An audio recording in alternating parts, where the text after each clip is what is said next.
Welcome back to Where on Earth. Look at a map of Africa. Something feels strange immediately. Many borders are straight lines, cutting across deserts, forests, and communities as if drawn with a ruler. Now compare that with Europe, where many borders bend around rivers, mountain ranges, and coastlines. That contrast reveals one of the most important geographic stories in the modern world. Some borders grew from geography over centuries. Others were imposed in conference rooms in a matter of weeks.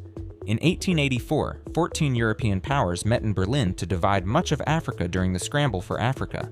No African representatives were present, no local communities were consulted. Borders were drawn on paper maps far from the people who would live inside them. Straight lines were efficient for diplomats. They required no knowledge of rivers, trade routes, ethnic territories, or migration patterns.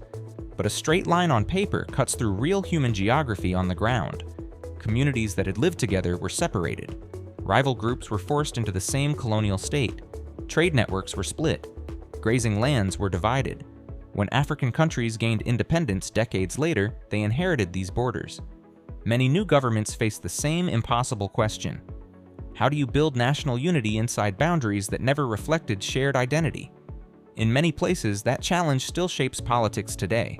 Nigeria combined major groups such as the Hausa, Yoruba, and Igbo within one colonial framework. Somalia's people were divided across multiple states. Tuareg communities were split across the Sahara. Geography had been ignored, and the consequences lasted generations. Similar patterns appeared in the Middle East. During the First World War, Britain and France planned the division of former Ottoman lands. The Sykes-Picot Agreement helped shape borders that later became Iraq, Syria, Jordan, and others. Iraq joined regions with different Kurdish, Sunni Arab, and Shia Arab populations into one state. Syria inherited borders shaped more by imperial strategy than local realities. Many later conflicts cannot be explained only by borders, but borders helped create fragile foundations. Then came South Asia in 1947. British India was divided into India and Pakistan. Borders were drawn rapidly through mixed communities in Punjab and Bengal. The result was one of the largest forced migrations in human history, with immense violence and displacement. Why do some borders prove more stable than others? Often because physical geography helps. Mountains separate populations naturally. Rivers create visible boundaries. Deserts can act as buffers. Borders that follow these features may align more closely with language, economy, and identity developed over time. Straight lines across open plains often do the opposite. They divide connected communities and create disputes that outlive the people who first drew them.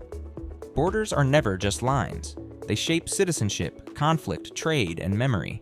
Many tensions seen today are not ancient hatreds. They are modern consequences of borders imposed without regard for geography or people. Subscribe to Where on Earth for weekly geography that explains why the world is the way it is.